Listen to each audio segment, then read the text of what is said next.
vamos a continuar en unos momentos con una ponencia de Patricia Araque. Patricia es un pedazo de mujer. Cuando digo un pedazo de mujer de las que pisan fuerte, de las que luchan y pelean por la raza humana y por las mujeres. Y ella además, fijaros que hace unos años, hasta el año pasado, ha estado de embajadora en un proyecto muy chulo que había en Estados Unidos, como embajadora española, en un proyecto en la lucha por las mujeres y para las mujeres. Y ella lo que va a hacer es que nos va a hablar de los 15 años que lleva en el mundo del emprendimiento, de sus aciertos, de sus fallos, de sus consejos, de cómo crecer y de enseñarnos un poquito dónde tenemos que buscar. No os caigáis ahora, ¿eh? Llevas arrastrando la bufanda. Bueno, que lo oigan desde fuera. Vamos a dar un aplauso fuerte ahí a la cultura y a... Porque sin cultura os aseguro que hay dos cosas en el mundo, ¿eh?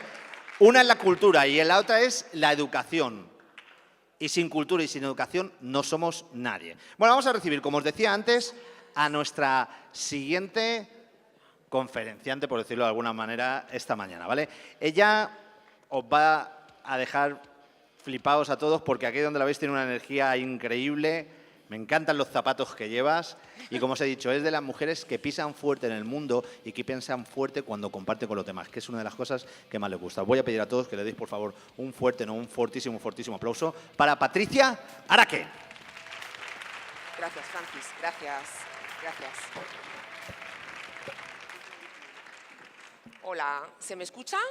¿Sí? ¿Hay hambre? Bueno, pues nada, vamos a intentar hacer esto lo más ameno posible. Al final de mi charla vamos a abrir un turno de preguntas, ¿vale? Por si me queréis preguntar algo. Antes de nada, dar muchas gracias al Ayuntamiento de Albacete por haberme invitado.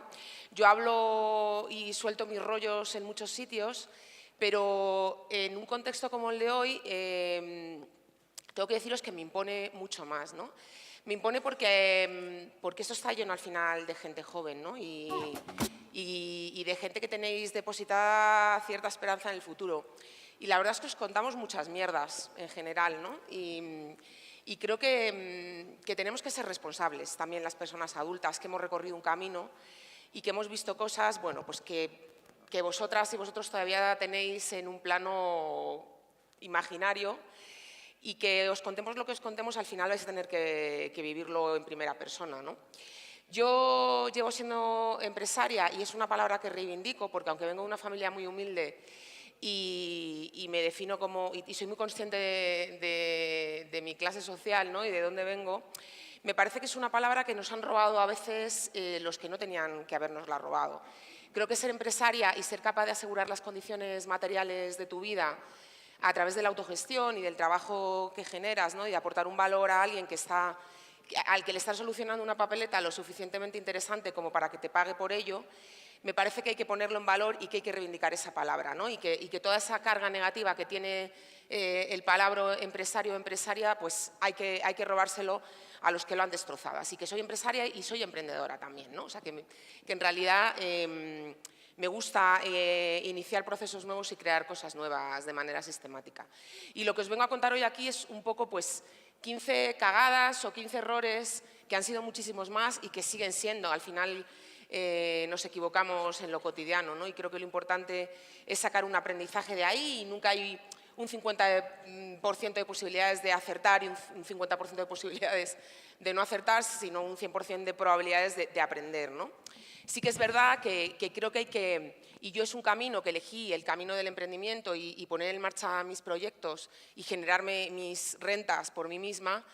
Hace 15 años, desde la inconsciencia muchas veces, sin saber dónde me estaba metiendo, creo que a día de hoy no lo cambiaría por otra opción profesional, no creo que sea una opción profesional más heroica que ninguna otra, no lo cambiaría, pero tampoco estoy dispuesta a colocarme en un escenario como este o en cualquiera de los que me coloco y dar una visión romántica de esta opción profesional, ¿no? Porque creo que hemos sido muy irresponsables y en tono del mea culpa, yo también en determinados momentos, de tener un discurso en torno al emprendimiento en un contexto de crisis como el que hemos tenido, tenemos todavía, ¿no? en un lugar como es España, en el que hemos trasladado la idea de que si estás en paro y no tienes un trabajo es porque eres vago o eres vaga, porque puedes emprender. Y no creo que sea así. Así que, bueno, os vengo a contar mis 15 aprendizajes. Antes de nada, os dejo un poco una foto así grande de quién sois para que entendáis un poco en qué se legitima mi discurso y el rollo que os voy a soltar en este ratito hoy aquí. Llevo más de 15 años con mis clientes como jefes y conmigo misma también. Siempre ha habido un relato en torno al emprendimiento en los últimos años que viene a decir que si no quieres jefes, que emprendas, ¿no? Y que cuando pones en marcha tu proyecto eres tu propia jefa. Bueno, pues no. Pasas muchas veces, gente que da el salto del trabajo por cuenta ajena a poner en marcha sus proyectos, lo hace pensando que se va a quitar del medio a un jefe o a una jefa absolutamente petarda, y en realidad lo que haces es multiplicar eso por mucho, ¿no? Pues lo multiplicas por todo el número de clientes que tienes. Al final trabajas aportando un valor o dando un servicio o creando un producto para alguien, y esas personas al final son las que deciden las decisiones que tú tienes que ir tomando, ¿no? en torno a tu proyecto y desde un punto de vista muy realista. Sí que es verdad que tienes mucha más libertad. Con mi filosofía de emprendimiento es intentar tener al final los huevos en distintas cestas y generar microfuentes de ingreso que me permitan de alguna forma mantenerme fiel a mis valores y al tipo de vida que yo quiero construir en torno a mis emprendimientos, pero eso de no tener jefe es algo que nos tenemos que quitar de la mente porque no es cierto. A mí me gusta decir que, y esto ha sido con el paso de los años, que el hecho de ser emprendedora y de ser empresaria me permite elegir con quién quiero trabajar, cómo quiero trabajar con esas personas, cuándo quiero hacerlo. Es verdad que tienes mucho más margen de maniobra que cuando al final formas parte del proyecto de otra persona, que es la que, o de otras personas que son las que toman las decisiones. Y me gusta decir que emprendo para vivir y no vivo para emprender. A mí me parece, y se ha hablado, ¿no? y se ha dejado caer en esta mesa que me ha encantado. Me parece que se nos olvida muchísimas veces que cuando decides poner en marcha un proyecto emprendedor, decides crear una empresa, un proyecto que se sustente desde el punto de vista económico, lo haces porque quieres tener una vida, ¿no? Y no te puedes dejar la vida en el camino. Y de hecho creo que ese es un relato que tenemos que poner sobre la mesa y que hay que reivindicar y hay que legitimar cada vez más, porque a lo que nos han empujado muchas veces un poco la narrativa en torno al emprendimiento es hay que dejarlo todo, ¿no? Y hay que dejarse toda la carne en el asador. Y yo no he estado dispuesta a hacerlo nunca y cada vez menos. No sé si se ve bien, esto que hay ahí arriba es bueno, estos son dibujos de mi hija. Ahora tiene 8 años, esto creo que es cuando tenía 3 o 4. Estaba aprendiendo a escribir en esa cartulina naranja que veis ahí arriba. No sé si se aprecia desde lejos, pero hay un intento de escribir la palabra roble de manera reiterada, ¿no? Se nos olvida muchas veces, porque vamos rápido por la vida y porque los aprendizajes más potentes que hemos hecho en realidad están en nuestra infancia y no tenemos recuerdo ni tenemos memoria de ellos, que antes de llegar al resultado que nos gusta y que no nos suele complacer del todo, de hecho mi hija, a pesar de terminar escribiendo la palabra, en ese 4.º intento no estaba contenta con el resultado, hemos cometido o hemos hecho las cosas de una manera un poco imperfecta, ¿no? Se nos olvida entender que todo forma parte de un proceso y que en ese proceso hay aciertos y hay errores. Y eso es muy difícil de entender para una generación como la vuestra, en la que además lo instantáneo forma parte de vuestra vida cotidiana. A lo mejor mi generación, los que somos un poco más viejunos, como no teníamos las cosas al alcance de un clic o teníamos que esperar, ¿no? Entendíamos que las cosas llevaban su tiempo, entender estos procesos y entender el error y entender que al final hay una serie de aprendizajes por los que hay que pasar, nos resultaba algo un poco más intuitivo. Cuando yo veo la realidad a la que os enfrentáis vosotros, de verdad entiendo que lo tenéis más jodido, porque entender que todo forma parte de un proceso en una realidad en la que tenéis todo a golpe de clic, a veces cuesta, a veces genera frustración, a veces genera la sensación de que no estás avanzando o de que te estás perdiendo cosas, ¿no? Porque hay un montón de opciones que tienes a tu alcance y entonces es este síndrome de que hay algo, la sensación constante de que hay algo que os estáis perdiendo, ¿no? Pues no, al final todo forma parte de un proceso, hay una serie de aprendizajes que hay que hacer, que toca hacer, y es importante no impacientarse, ¿no? En torno a eso. Así que vamos a meternos ya en faena y con las 15 cagadas o los 15 errores que para mí han sido más significativos, ya os digo, no han sido los únicos en estos años, pero sí de los que he hecho un aprendizaje más potente y de los que sigo haciendo un aprendizaje potente. Cuando estaba preparando estos días mi intervención hoy aquí, esta charla parte de una charla que tengo de hace 10 años en los que hablaba de 10 errores, ¿no? Cuando revisaba estos 10 errores de los últimos 10 años y reflexionaba sobre 5 más que haya hecho en este último lustro, me daba cuenta de que muchas veces hasta se me han olvidado. Se me ha olvidado ese aprendizaje que he hecho, ¿no? Al final es un viaje en el que te crees que has alcanzado una meta y cuando menos te lo esperas tienes que volver atrás y tienes que revisar un montón de cosas que te creías que habías aprendido y que no, o sea que hay que refrescar. Con lo cual, no hay que bajar la guardia. Uno de los primeros errores que cometí muy al principio en mi primer emprendimiento, creerme que era imprescindible, ¿no? Y entender que en todo momento tenía que estar presente y que tenía que estar ahí controlando todos los procesos y controlando toda la toma de decisiones. Y esto es un error muy habitual y que si no eres capaz de sobrellevar y no eres capaz de corregirlo puede poner en riesgo tu negocio. Hay que aprender a soltar el huevo. Mirad, no sé si conocéis los pingüinos emperadores. Es un tipo de pingüino que pone el huevo, además lo pone la hembra se pira y el macho se queda incubando ese huevo, ¿no? Bueno, pues esto un poco como metáfora de lo que desde mi punto de vista tiene que estar en la mente de cualquier persona que inicia un proyecto. A veces te tienes que marchar porque no te queda otra, una enfermedad, una desgracia en tu familia, y a veces te tienes que marchar porque el proyecto te lo pide y porque te apetece a lo mejor iniciar otras cosas, ¿no? En ambas situaciones y en ambos casos tienes que haber diseñado determinadas herramientas dentro de tus proyectos para que tú no seas imprescindible y para que el hecho de salir del proyecto no lo ponga en riesgo. Y eso hay que hacerlo desde el principio. No puedes tomar la decisión cuando llevas 5 años al frente de un proyecto. Así que yo os animo a pensar desde ese punto de vista, ¿no? O sea, ¿cómo puedo hacer funcionar este proyecto sin tener que estar yo aquí, completamente presente?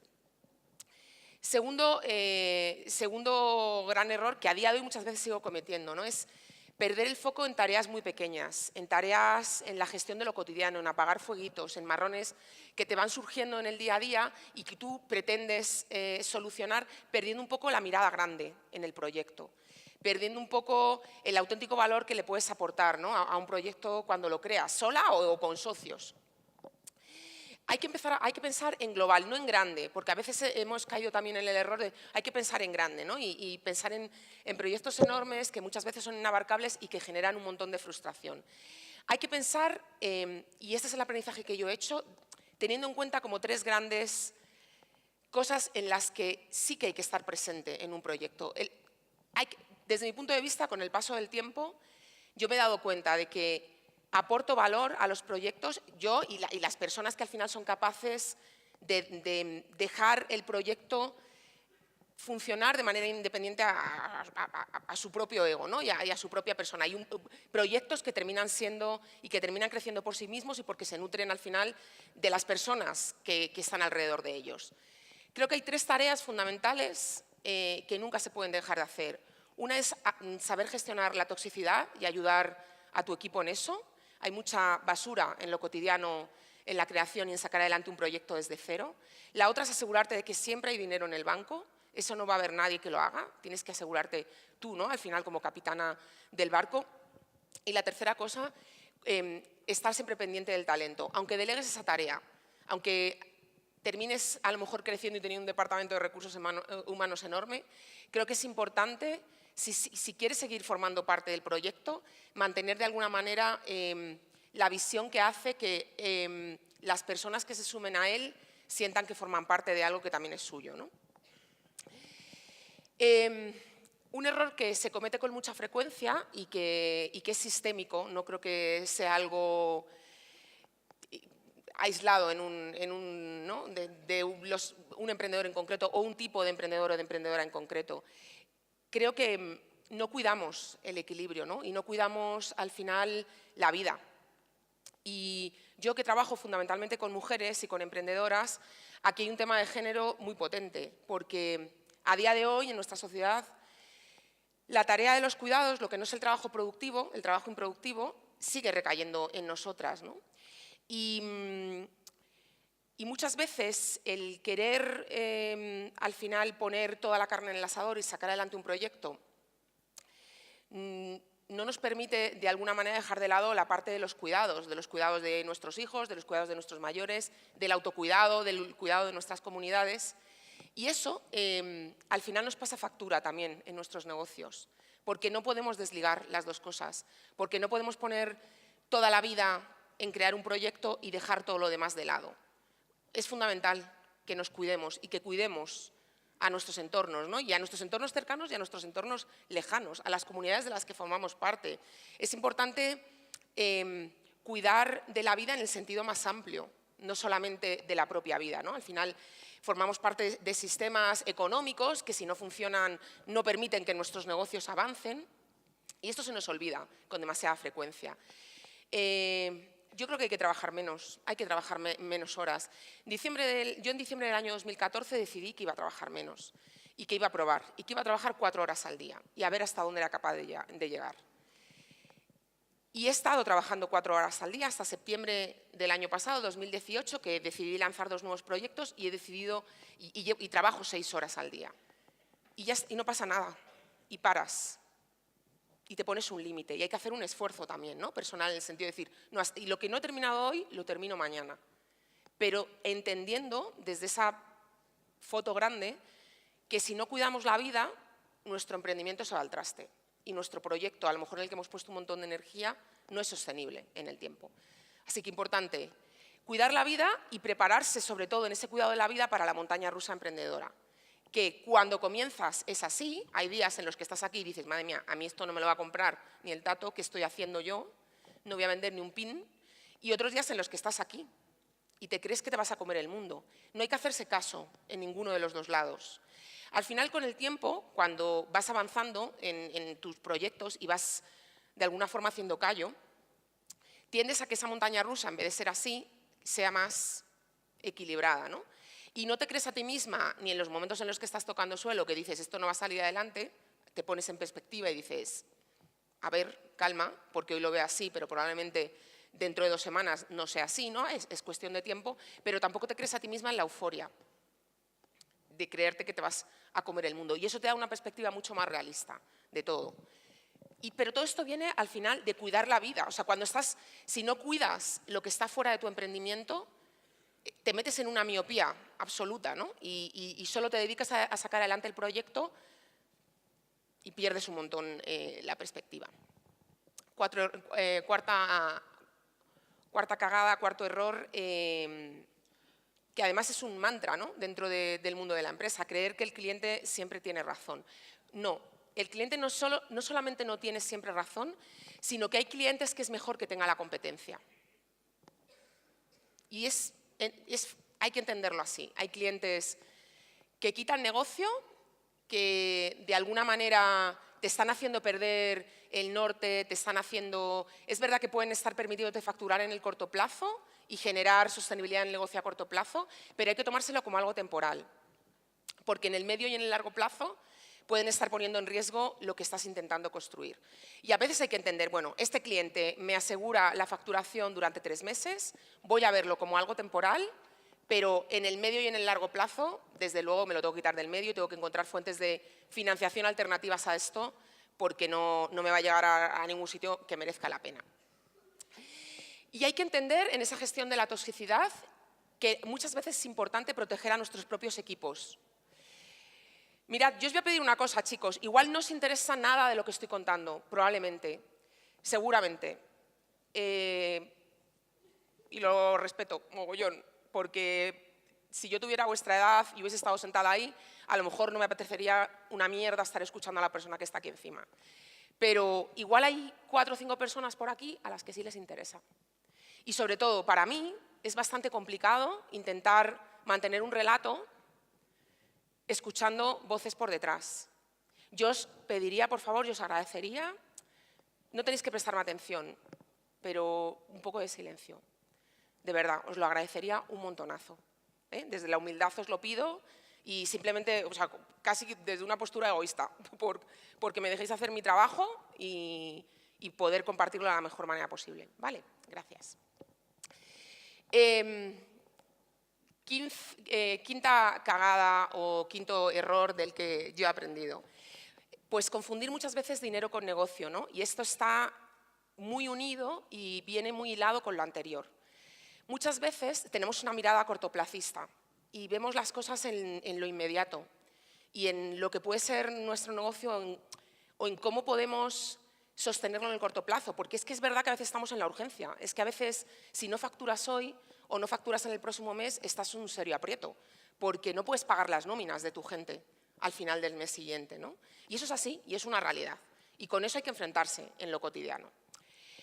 Pero hay que intentar por todos los medios, y yo eso lo he aprendido a hacer con los años, ¿eh? O sea, que me he pasado mucho tiempo en ese cortoplacismo y en intentar sacrificar el medio y el largo plazo o la sostenibilidad de un proyecto porque había que facturar y había que pagar nóminas, ¿no? En ese mes. Pero el cortoplacismo es una caca y al final te trae más problemas que ventajas. Y hay que saber entender hasta dónde es sostenible ese cortoplacismo, ¿no? Y entender sobre todo que ese dinero, que muchas veces confundimos con negocio, no es dinero que merezca la pena y no es dinero que al final nos vaya a permitir hacer sobrevivir un proyecto, porque no nos va a permitir hacernos sobrevivir a nosotras mismas dentro de ese proyecto. Al final lo que te hace ser resiliente y lo que te hace enfrentarte a las dificultades en lo cotidiano, ¿no? Y día tras día que te encuentras en la gestión de un negocio, que son muchas y muchas veces las tienes que gestionar muy en la soledad, ¿no? y en la toma de decisiones que, bueno, que puedes compartir con tu equipo, que puedes compartir con tus socios, que puedes compartir con tu familia, pero en última instancia eres tú tomando la decisión. A lo único que te puedes aferrar es a tus valores y es muchas veces al final de todo ese proceso de un día duro lo que te queda, tus valores y tu ética. Y cuando tú eso lo empiezas a prostituir y si entras en la dinámica de romper de manera sistemática tus valores y tu ética simplemente por generar ese dinero que es en el corto plazo lo que te permite sobrevivir, eso te hace pagar un precio en el medio y en el largo plazo, porque te hace tomar distancia de tu proyecto, te hace no estar tan implicada, te hace incluso portar un síndrome de impostora, ¿no? De ¿qué estoy haciendo yo aquí? ¿Para qué estoy haciendo yo esto? Así que importante en momentos, sobre todo cuando más confusas estemos, ¿no? Y cuando estás más en el torbellino, saber parar y saber entender hasta dónde llegan mis valores y dónde hay que poner, ¿no? La línea roja que hace que esto, si no, no tenga ningún sentido.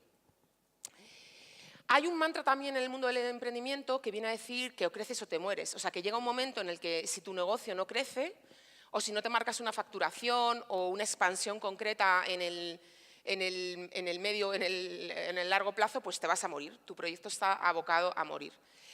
Yo eso lo he creído en muchísimas ocasiones, ¿no? Sobre todo al principio y en proyectos concretos que he lanzado.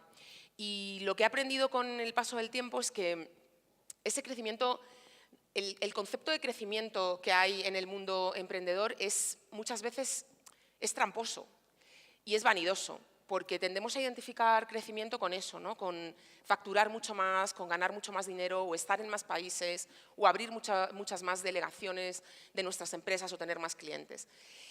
El crecimiento es flexible y el crecimiento puede ser a lo ancho y muchas veces no hace falta crecer en base a esas métricas vanidosas o que convencionalmente aceptamos como válidas, ¿no? Puedes crecer en lo humano, puedes crecer mejorando tu producto y haciendo que tus clientes sean mucho más fieles, ¿no? Y al final decidan pasar más tiempo contigo, muchos más años. Puedes crecer en tiempo, puedes hacer elástica la fidelidad que tiene un cliente a tu producto o a tu servicio. O puedes crecer a lo ancho ofreciéndoles más productos a los clientes que ya tienes, ¿no? Y que te respetan y que confían en ti y con los que has sido capaz de generar una relación de confianza. No solamente tiene que ser ese crecimiento de los unicornios, ¿no? De las startups unicornios como Facebook o como Twitter o como Uber, que son las que estamos acostumbrados a encontrarnos en los medios de comunicación y en los grandes titulares. Hay muchas maneras de hacer empresa, ¿no? Legítimas, que generan mucho valor a la sociedad, que aportan soluciones muy buenas y muy válidas a la sociedad, que generan empleo y que generan empleo de calidad y que no están en los medios de comunicación. Y esto, al final, creo que tiene que ver con legitimar y reivindicar, y yo lo reivindico de manera sistemática, no el crecimiento como estrategia, el crecimiento es un resultado, sino la sostenibilidad. La sostenibilidad de los proyectos. Hay proyectos que nunca encontraremos al final en los grandes titulares, pero que llevan años haciendo un buen trabajo y que nos pueden parecer proyectos pequeños, pero que a lo largo del tiempo han tenido un impacto enorme en los lugares donde han crecido y donde se han consolidado. Y sobre todo han tenido un impacto en vidas de personas que trabajan para ellos o que han obtenido una solución que ellos han sido capaces de generar.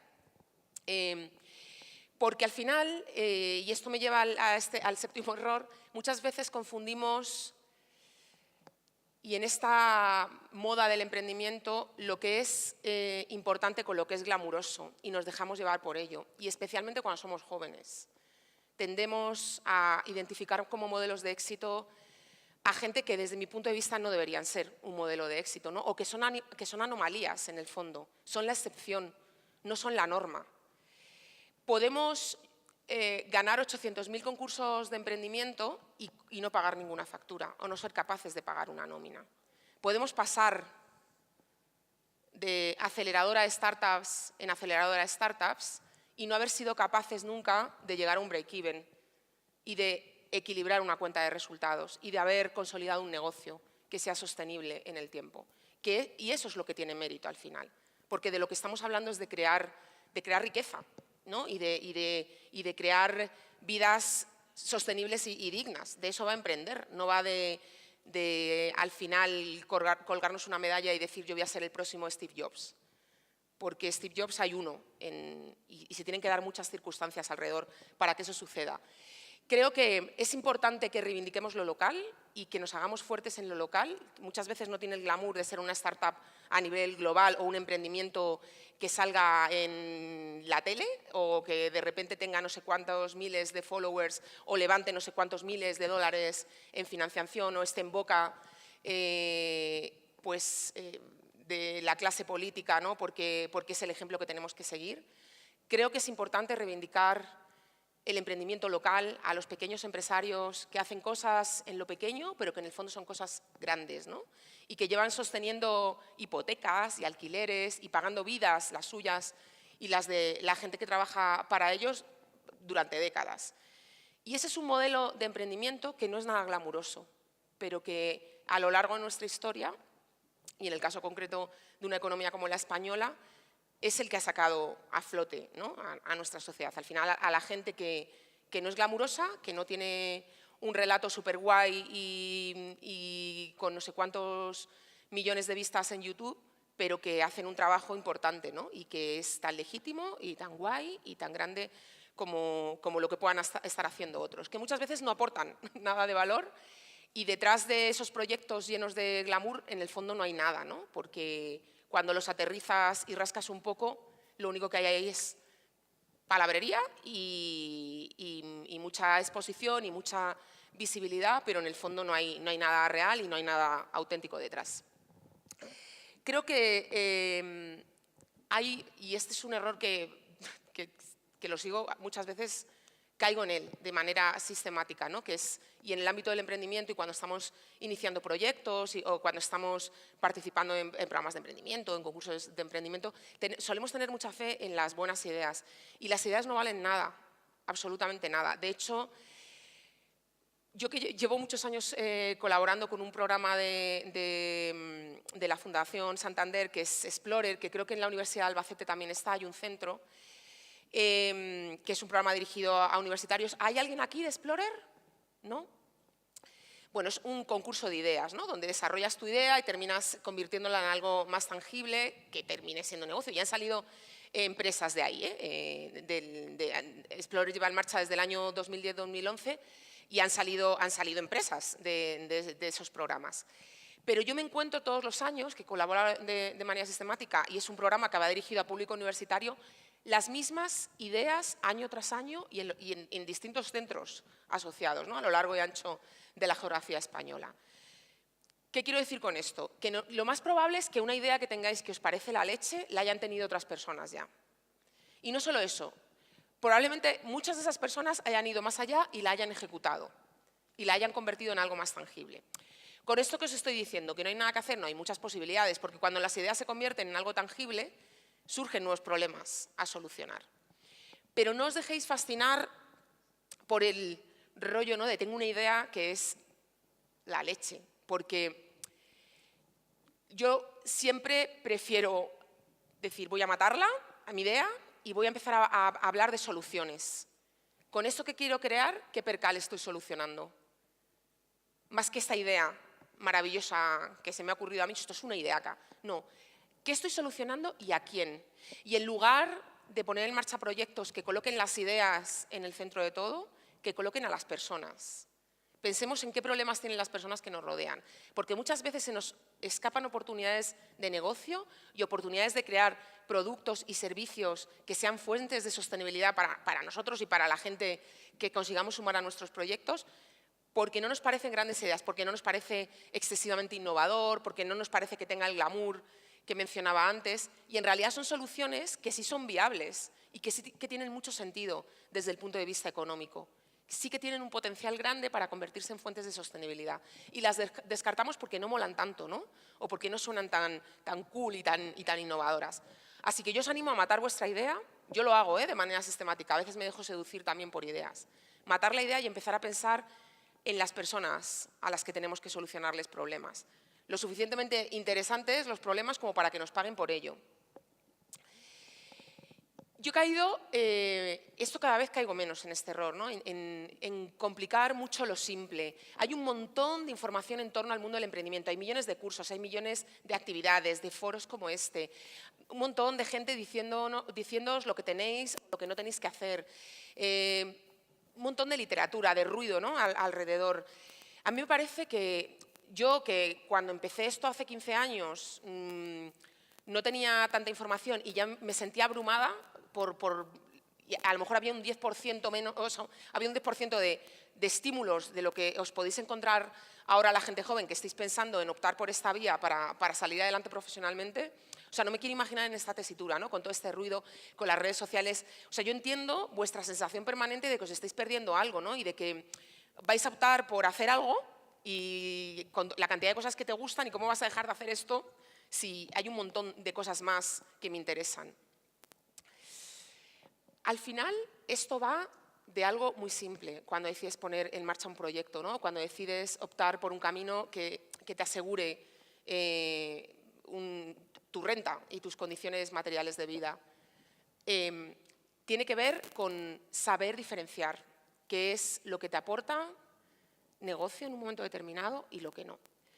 Con los valores y con la ética por detrás, por supuesto, pero no es tan complicado. Hay que ganar más de lo que se gasta. Y todo lo demás, y todo lo que tenemos alrededor, es información que tenemos que aprender a filtrar. Y hay que aprender a discernir entre lo que nos sirve de lo que nos cuentan y lo que no. Porque muchas veces, yo que me coloco aquí y os cuento mi movida, tengo un contexto determinado y he tenido una vida en concreto. Y lo que a mí me sirve os puede funcionar o no os puede funcionar. Quedaros con lo que os pueda funcionar. Aprender siempre de lo que os puedan enseñar los que ya han pasado por el camino. Pero os vais a encontrar como con dos figuras en el mundo del emprendimiento, ¿no? Una, que es los que no han emprendido nunca y aún así se sienten legitimados para aconsejar, no han pagado una nómina en su vida, ni siquiera la suya propia, y aún así sentencian sin haber pasado por esa experiencia. Y luego estamos los que sí, los que hemos... o los que estamos en el día a día tratando de sacar adelante nuestros proyectos, ¿no?, y generando fuentes de sostenibilidad para nosotros y para nuestros equipos. Y las circunstancias son muy diferentes para uno y para otros. Entonces, escuchar, pero ejercitar el discernimiento entre lo que vale y lo que no os vale. Porque yo he hecho caso a mucha gente que no tenía nada que enseñarme y que al final escondía una serie de circunstancias alrededor que no eran las mías. Y esto, sobre todo, yo lo he vivido en el ámbito de las startups con el tema de la financiación. Hay un modelo concreto, y ahora volveremos sobre ello porque ha sido uno de los errores que hemos tomado como válido, un modelo de éxito, ¿no?, y ese no nos vale a todas.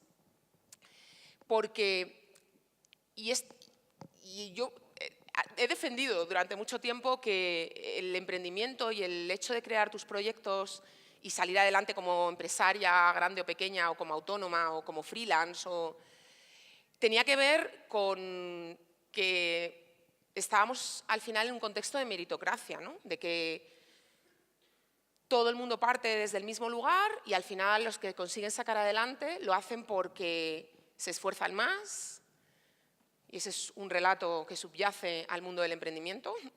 Si sacas adelante tu proyecto es porque te has esforzado más, has trabajado más. Y a veces resulta que hay cosas que son puro azar, ¿no? Es porque te has esforzado y porque has tenido suerte. No, mirad, hay muchas más cosas en todo ese combo. Y hay gente que se esfuerza un montón y aún así no consigue salir adelante. Y yo este aprendizaje lo he hecho sobre todo en el mundo de las startups y del emprendimiento tecnológico, en el que llevo 10 años trabajando, ¿no? Y ayudando a mujeres en ese espacio. No todo el mundo que se esfuerza sale adelante, no todo el mundo puede optar a un modelo de emprendimiento que tiene que ver con levantar financiación, porque no todo el mundo tiene acceso a esa financiación. Porque hay gente que no puede permitirse el lujo de estar 5 años sin tener una nómina, por ejemplo, o sin poder facturar. Porque hay gente que no parte de una red de contactos, que muchas otras personas sí tienen. Y tener esa red de contactos porque la heredas, ¿no? O porque has crecido en un centro educativo concreto, o porque has podido estudiar o hacer tus estudios universitarios en un lugar en concreto, o porque has estudiado en un punto geográfico concreto, todo eso son elementos que modifican el mérito, ¿no? y que se lo ponen más difícil a unas personas que a otras. Y de eso hay que ser consciente. Y a pesar de ello, seguir pedaleando. Con esto no estoy diciendo que si no partes con una serie de ventajas con las que sí parten otras personas, no tengas posibilidades, ¿no? Hay que seguir ahí. Pero hay que abrazar al final también esos hándicaps y esas desventajas, y hay que entenderlas. Y muchas veces hay que entenderlas desde el punto de vista del autocuidado y pensar, esto que ha sucedido no es porque yo me haya equivocado o porque sea una cagada mía. Esto no tiene que ver conmigo. Yo he hecho todo lo que estaba en mi mano. Esto tiene que ver con un problema sistémico o tiene que ver, bueno, pues con que yo no puedo llegar a más de esta manera o con que necesito más tiempo para conseguir lo mismo, y entender que estás ahí y que eso no te hunda. No pensar que al final es un problema tuyo con el que bregues en lo cotidiano desde lo individual. Creo que hay problemas que son colectivos, en el emprendimiento también, y no podemos pensar que somos superheroínas y superhéroes que podemos solucionar un montón de cosas que están a nuestro alrededor. Al final estamos intentando crear proyectos dentro de un contexto determinado y tenemos que ser conscientes de nuestras limitaciones, no para colocárnoslas como límite, sino para entender que a veces necesitamos hacer las cosas de otra manera y que los relatos que nos están contando en torno al emprendimiento a nosotros no nos funcionan, porque yo no parto desde ese lugar. Y a mí esto me ha pasado de manera sistemática. Me he creído el relato, por ejemplo, de muchos emprendedores hombres. De muchos emprendedores hombres que ante la tesitura de tener un hijo o una hija no han tenido que enfrentarse a lo que me he tenido que enfrentar yo por el hecho de ser mujer. Y a lo que me sigo enfrentando en lo cotidiano. Y se me ha colocado en el mismo lugar. Se ha asumido que yo tengo que crear un proyecto dando los mismos pasos que otras personas que no se hacen cargo de los cuidados, o que no quieren hacerse cargo, o que los gestionan de otra manera, ¿no? Con menos culpa, con menos carga mental. Pero se nos está exigiendo lo mismo. La sociedad nos exige lo mismo en lo que tiene que ver con los éxitos. Eso no es justo. Así que entendamos que esto no es meritocrático, que eso no significa que no podamos conseguir las cosas, pero que hay que nutrirse de otras herramientas.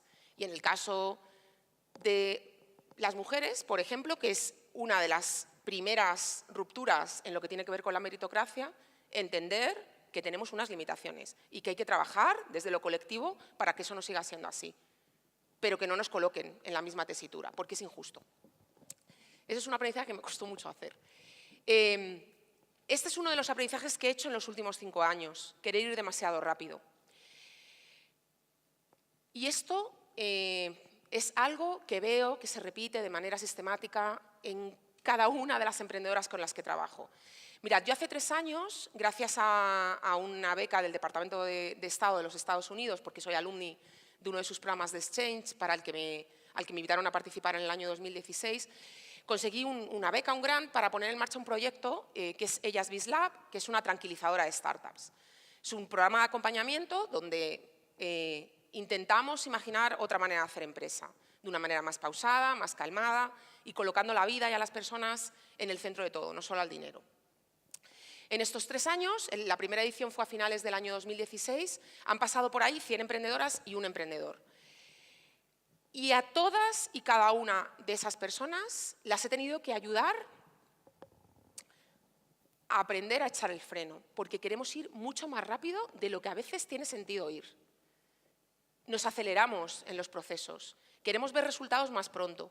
Las cosas llevan un tiempo y los negocios son relaciones de confianza. Es que no son otra cosa. Y a veces queremos tejer relaciones de confianza en un mes. Aunque nos creamos que hay una relación de confianza, es artificial.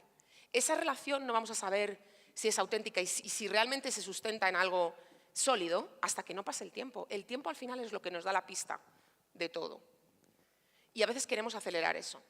Está bien que queramos ser ágiles y está bien que queramos no perder el tiempo, está bien. Pero tenemos que entender que todo forma parte de un proceso y que todo lleva su tiempo. Quitaros ansiedades, no os agobiéis y sobre todo siendo jóvenes. O sea, que no tiene sentido, la vida es como muy larga y hay mucho tiempo para hacer un montón de cosas y para cometer un montón de errores y para seguir saliendo adelante o no. Si a lo mejor no salís adelante, pero es que os va a dar igual anticipar eso ahora. Creo que lo importante al final es hacer y tener la sensación de que avanzas un poquito cada día y aprender a gestionar las pequeñas victorias en lo cotidiano. Una pequeña victoria puede ser capaz de hacer una llamada a puerta fría o mandar un email a alguien a quien no nos atrevemos o intentar generar una conversación determinada o de repente escribir un post y publicarlo o ir a una charla y escuchar a alguien decir algo que no nos gusta escuchar para abrir la mente e intentar ver las cosas desde otro punto de vista.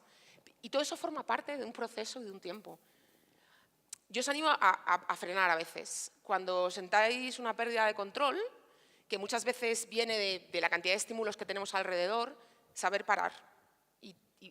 Porque en esos procesos de frenado es donde somos capaces de procesar todas esas cosas que hay a nuestro alrededor, que cada vez son más además.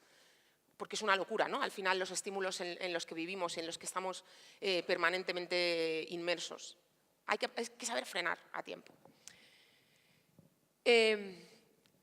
Y saber frenar, y esto va muy ligado a intentar reivindicar y legitimar otros modelos de éxito.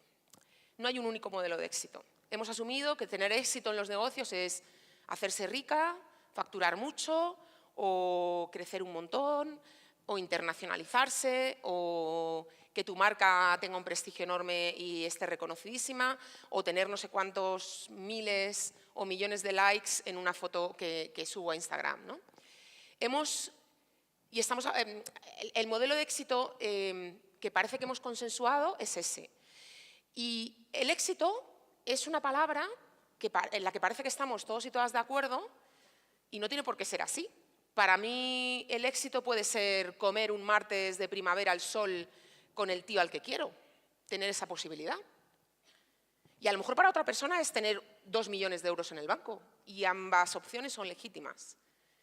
Pero lo que no podemos estar asumiendo de manera sistemática que tener éxito es solo lo segundo. Porque entonces no nos empoderamos en nuestras opciones de vida, que son muy diversas y muy variadas. Y hay que explorar otros modelos de éxito, y hay que reivindicarlos, y hay que legitimarlos, y hay que decir, esto mola, porque a mí me gusta trabajar 4 horas al día. Y a lo mejor no gano tanto dinero como Mark Zuckerberg, pero para mí el éxito está en poder pasar las tardes con mi hija y en estar presente en ese trozo de su vida que no va a volver, para mí.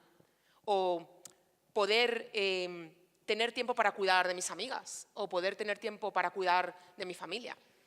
Y eso es un modelo de éxito tan válido como todos los demás. Y todo tiene un precio al final. Y un modelo deja de un lado una cosa y otro otra. Y todo muchas veces no se puede tener. Por eso es importante entender cuál es el nuestro. Porque si no, al final pretendemos estar encajando de manera consistente, cotidiana, y eso nos hace muy infelices, en un modelo que no es el nuestro. Pero nos empeñamos en tratar de encajar en él de una forma o de otra, cuando a lo mejor no es el que nos va a dar la felicidad, ¿no? Creo que hay que resignificar lo que es el éxito.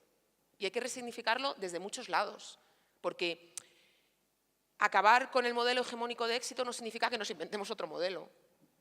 Hay que hablar de muchas opciones y de que todas son válidas y de que todas son estupendas y de que son igual tan glamurosas, ¿no? como poder ganar 800 concursos de emprendimiento o levantar capital de un fondo concreto.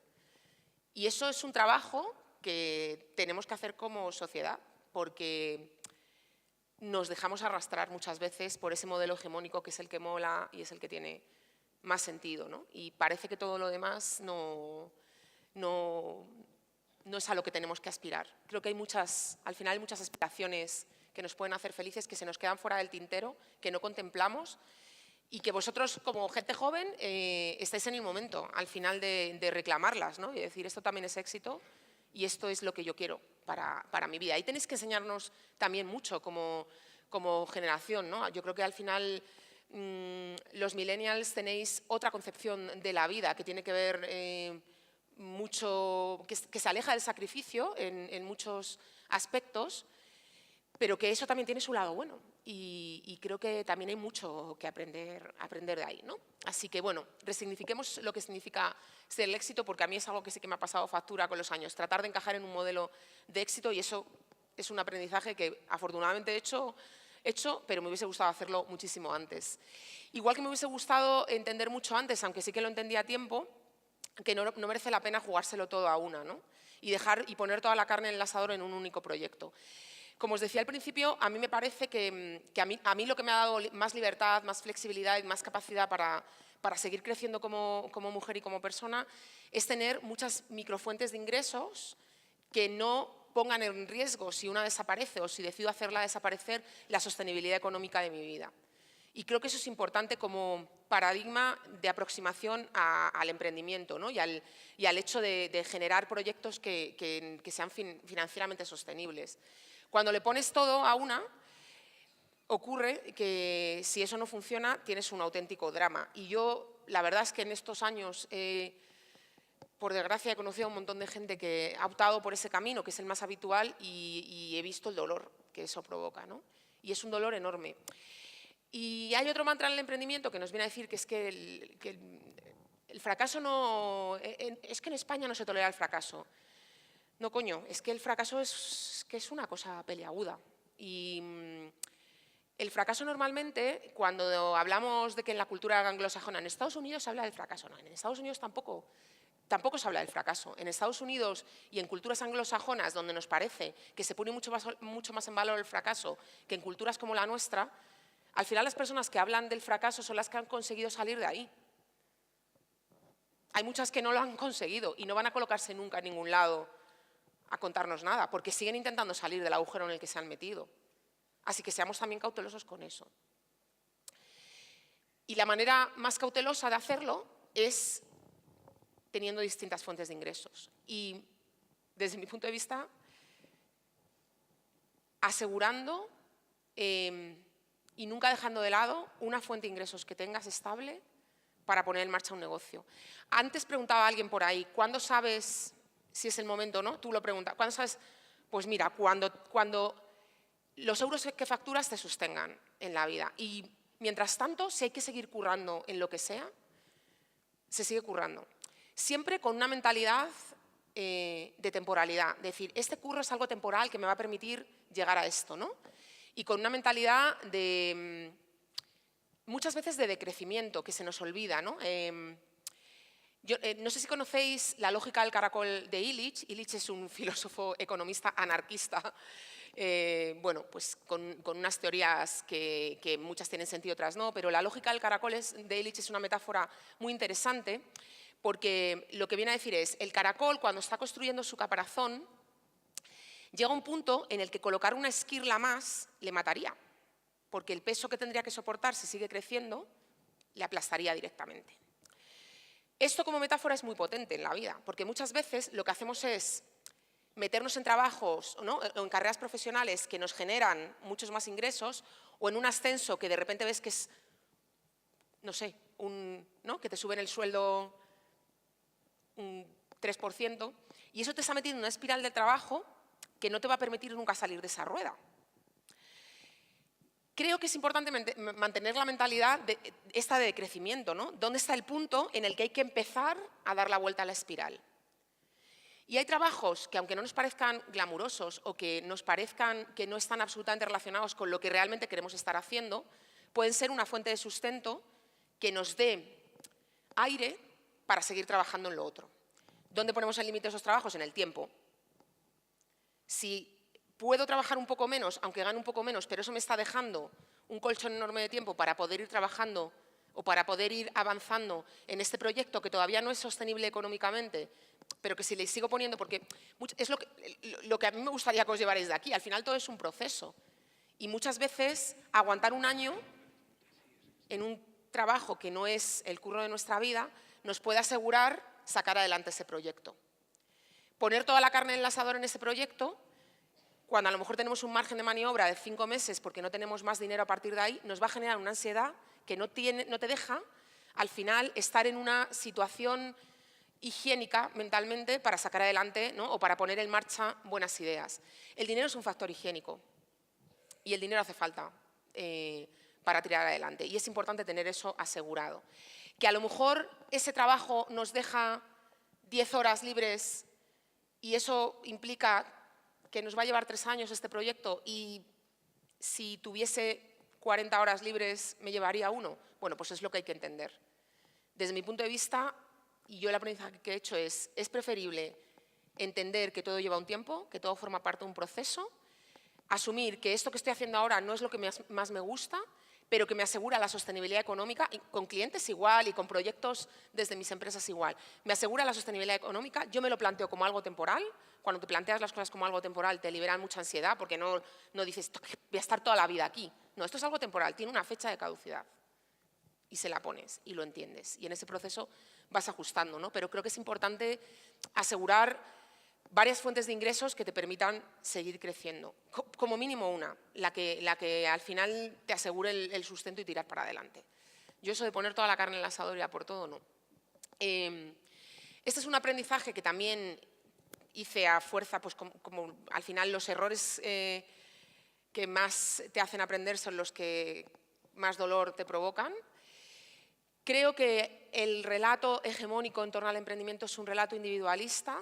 El modelo de empresa que que tenemos más en mente y ese modelo de éxito es un modelo individualista que coloca toda la responsabilidad en la emprendedora, en el emprendedor, en tú puedes, si quieres puedes, ¿no? en empodérate. Y no siempre puedes y creo que es importante tener redes alrededor que te sustenten en eso, ¿no?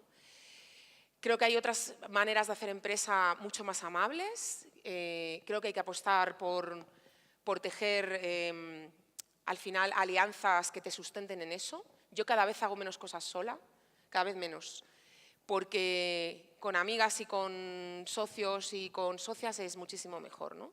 Incluso aunque no sean socios en tu emprendimiento. Yo os lo confieso, a mí me cuesta muchas veces, yo tengo proyectos en los que estoy con socios, tengo proyectos en los que estoy sola. Y he tenido que hacer un aprendizaje también, ¿no? En esos procesos, porque vengo la decisión de emprender en un primer momento la tomé sola y mi primer negocio lo empecé sola, ¿no? Y luego tienes que hacer un aprendizaje para trabajar con otras personas, sobre todo en lo que tiene que ver con la toma de decisiones.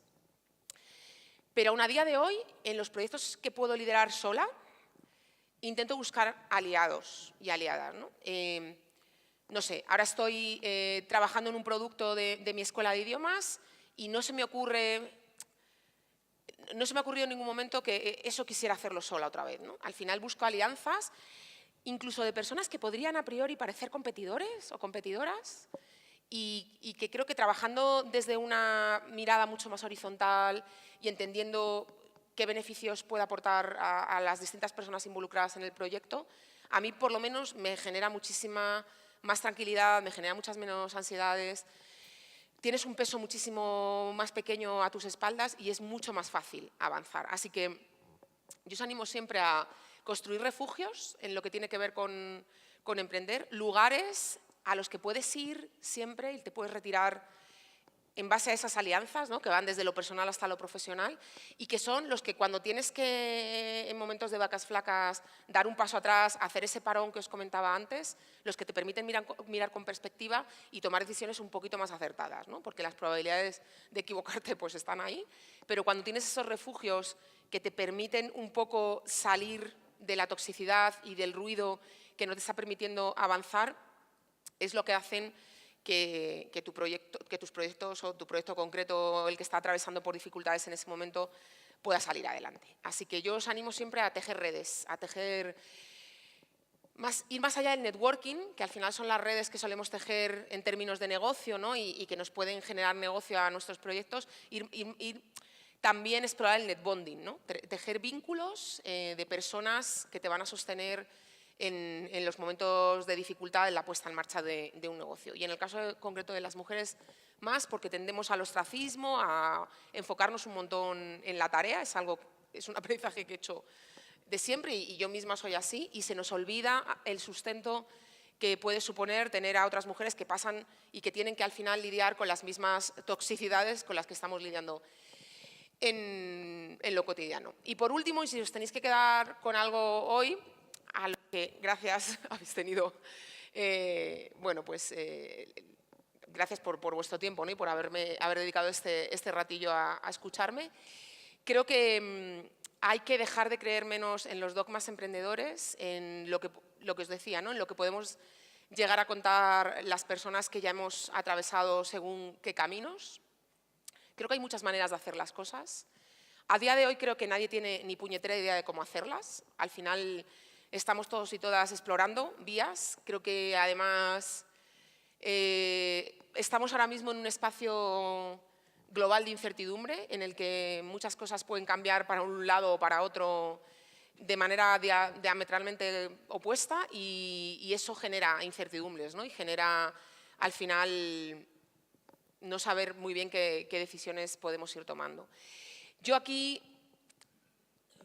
que practico estoicismo en lo cotidiano, ¿no? Y en lo individual, es una filosofía, el estoicismo de la antigua Grecia, que me ayuda en la toma de decisiones también en lo empresarial.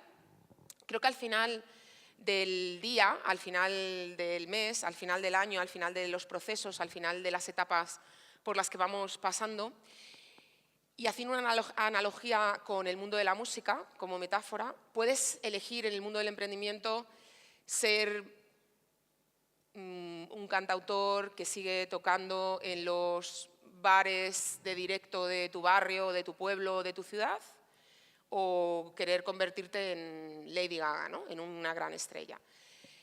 Ambos caminos son legítimos, son válidos y probablemente hagan felices a muchas personas que han optado por uno o por otro porque han decidido que esos serán sus caminos. Yo lo que nunca aconsejo es optar o de repente darte cuenta un día de que eres nirvana, ¿no? Y que es demasiado tarde y de que el camino que has recorrido no es el que querías recorrer.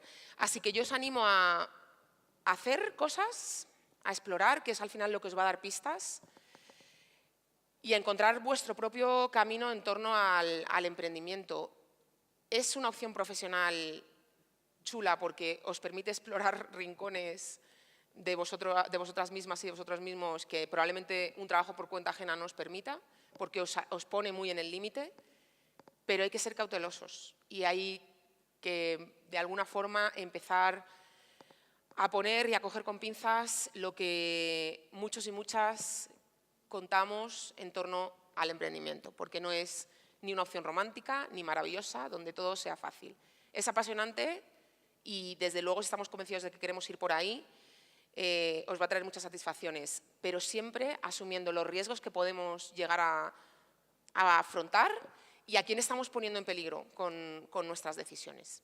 Yo os animo a que lo exploréis cuanto antes mejor. Si es algo que ronda y está ahí, lo tenéis como en la retaguardia, porque esto es así. Cuanto más joven eres, más posibilidades tienes de poder rehacerte si las cosas no salen como esperabas. Así que nada, yo os animo a eso, a encontrar vuestro camino. Os dejo mi email para, si queréis que os pueda ayudar en algo, escribirme. Si no os puedo ayudar, os lo diré, no puedo. Pero creedme que si puedo hacer algo por vosotros, lo haré. Muchas gracias. No te vayas, Patricia. Estoy detrás de digo, ti. ¿dónde estás?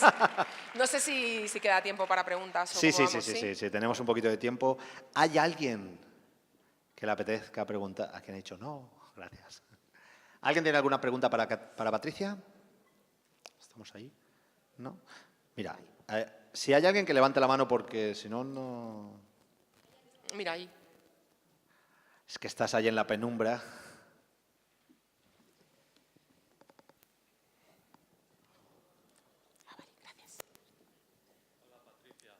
Hola Patricia, me llamo Miguel Ángel. Me gusta tu intervención sobre la ponencia sobre los 15 errores. He oído muchas ponencias, bueno, muchas, alguna que otra ponencia, pero siempre la han hecho hombres y la mujer, y el punto de vista de la mujer, como lo has dicho tú, me ha gustado también, que es muy interesante. Gracias. ¿Qué proyecto te gustaría hablar corto, si haces el favor, que hayas hecho que te haya gustado más, o el último que hayas hecho, algún proyecto tuyo?